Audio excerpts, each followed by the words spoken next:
ईश्वर, अल्लाह, Waheguru, God सब बराबर है? भगवान भगवान है, ईश्वर तो ईश्वर हमारे भगवान हैं, वाहेगुरु तो हमारे आचार्य चरण हैं। हमारे हिंदू और सिख मैं अलग नहीं मानता इन्हें। गुरुवाणी में भी भगवान राम और कृष्ण का जिक्र आया है। तो हम सनातनी सिख भाई और हम सनातनी हैं, इनमें कोई दो राय नहीं है। परंतु हम सबको एक कैसे मान सकते हैं? एक तो तब माना जाएगा जब एक विचारधारा होगी। मैं गाय को माता मानता हूं और आप भी गाय को माता मानते हैं, तब तो हम और आप एक हैं। यदि मैं गाय को माता मानता हूं और आप गाय को मार के खा जाते हैं तो हम और आप एक कैसे हुए? वो लोग जो ये कहते हैं कि राम रहीम एक है, वो गलत है? बिल्कुल गलत कहते हैं। मजहब नहीं सिखाता आपस में बैर रखना।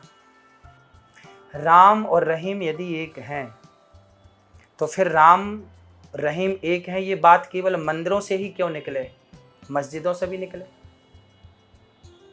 हम तो तैयार हैं आपको गले लगाने के लिए, पर केवल हम ही आपको गले लगाएं और आप हमारा गला काटें, दोनों तरफ से ना बात बनेगी, एक तरफा कैसे होगा?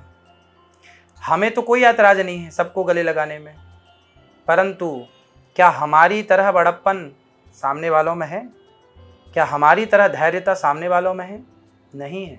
इसलिए कहते कहते तो वर्षों बीत ही गए ना कि ईश्वर अल्लाह तेरो नाम। तो फिर खुल के क्यों नहीं कहा आपने कि लड़कियां जो है वो पहले पढ़ने लिखने के नाम पर घर से बाहर निकलती हैं, फिर फिल्म देखने जाती हैं और उसके बाद उनके 36 टुकड़े कर दिए जाते हैं? तो क्या ये बात गलत है? सत्य है, हुआ है। फिर तो सत्य तो कहा ही जाएगा। आप ही कह रहे हैं सत्य।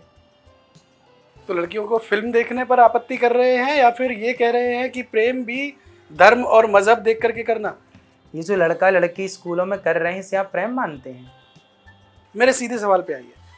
प्रेम धर्म और मजहब देख के करना आप ये कह रहे हैं, या प्रेम धर्म और मजहब की परिपाटी से दूर है, अलग है बहुत? ये प्रेम है ही नहीं। जो लड़का लड़की स्कूल कॉलेजों में करते हैं प्रेम नहीं है, ये तो शरीर का अटैचमेंट है, हवस है, वासना है, ये प्रेम नहीं है। प्रेम तो आपकी माँ करती है आपसे। जो बेटियाँ किसी लड़के से प्यार कर रही हैं, जो बेटे किसी लड़की से प्यार कर रहे हैं, ये प्यार नहीं है, ये उनकी जवानी का एक अटैचमेंट है, एक हवस है। आप सब बड़े हैं, समझदार हैं, आप सब समझ रहे हैं मेरी बातों को, हर समझदार मेरी बात को समझ रहा है। लेकिन प्यार 20 साल से तुम्हारा मलमूत्र धोकर तुम्हारी माँ ने पढ़ा लिखा कर योग्य बनाया, तुम्हारा बाप चप्पल घिस जाती ओवर टाइम काम करता है, क्या वो बाप तुमसे प्रेम नहीं करता? क्या वो माँ का प्रेम नहीं है? क्या माँ का प्रेम तुम्हें नजर नहीं आया? बाप का प्रेम तुम्हें नजर नहीं आया? एक लड़की ने तुम्हें आई लव यू कह दिया, वाह मैं तो बिक गया, तुमने मुझे प्यार के लिए इजहार कर दिया। अरे एक लड़की जो तुम्हें महीने से या 4 साल से मिली है उससे प्यार हो गया, जिस माँ ने तुम्हारे लिए सर्वस्व न्यौछावर कर दिया, सारी संपत्ति का वारिस बाप अपने बेटे को मानता है, उस बाप से तुम्हें प्यार नहीं हुआ, वो लड़की से प्यार होगा। वो लड़की से प्यार नहीं है मेरे भाई, वो वासना है। वो लड़के वासना। प्रेम तो जहां प्रेम होगा वहां कुछ लिया ना जाएगा, वहां तो दिया जाएगा। समर्पण। बाप प्रेम करता है, सर्वस्व दे देता है। माँ प्यार करती है, सर्वस्व न्यौछावर कर देती है अपने बच्चों पर। प्रेम वो है। प्रेम ये नहीं है कि हमें आपकी चमड़ी से प्यार है। लेकिन आपने जो बात कही वो एक घटना विशेष पर कही, और वहां आपका जो मैसेज था वो ये था कि आप इशारा जो कर रहे थे वो एक धर्म संप्रदाय की तरफ कर रहे थे। आपने उस बात को खुल के क्यों नहीं कहा कि आप अगर प्यार करते हैं तो अपने मजहब में कीजिए, आप उससे बाहर मत जाइए?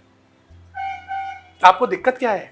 हमें कोई दिक्कत नहीं है। हम तो बार बार, एक बार नहीं लाख बार कह चुके हैं कथा से कि ब्राह्मण हिंदुओं को हिंदुओं से ही विवाह करना चाहिए, मुस्लिम को मुस्लिम से ही विवाह करना चाहिए। विवाह हमारे यहाँ होता है समधि। हिंदू संस्कृति में क्या होता है? समधि। हमारी बेटी के ससुर को हम क्या मानेंगे? समधि मानेंगे। समधि। समधि का अर्थ क्या है? सम धी। धी मतलब होती है बुद्धि। धी धियो यो न प्रचोदयात्। धी मतलब बुद्धि। तो हमारी और आपकी बुद्धि जब मैच कर जाएगी, सम हो जाएगी, विचार सम हो जाएंगे, मैच करेंगे तो हमारा आपसे संबंध होगा। जैसे आप गाय को माता मानते हैं, मैं भी गाय को माता मानता हूं, तो हमारे और आपके विचार सेम हो गए। आप एकादशी करते हैं, मैं भी एकादशी करता हूं, तो हमारे आपके विचार सेम हो गए। अब मैं गाय को माता मानूं और आप गाय को मार के खा जाएं तो विचार सेम कहां हुए? तो जिसके विचार नहीं मिल रहे हैं वो हमारा समधी नहीं हो सकता। तो हिंदुओं के विचार मुसलमानों से मिल ही नहीं रहे हैं। तो जब हिंदुओं के विचार मुसलमान से मिल ही नहीं रहे हैं तो मुसलमान समधी कैसे हो सकता है? कैसे बेटी और बेटे का ब्याह हो सकता है? समधी का कॉन्सेप्ट समझिए ना, समधी हमारे यहाँ होता है। तो कैसे? हमारा शब्दावली इजाजत नहीं दे रही है, धर्म तो छोड़िए, शब्दावली इजाजत नहीं दे रही है।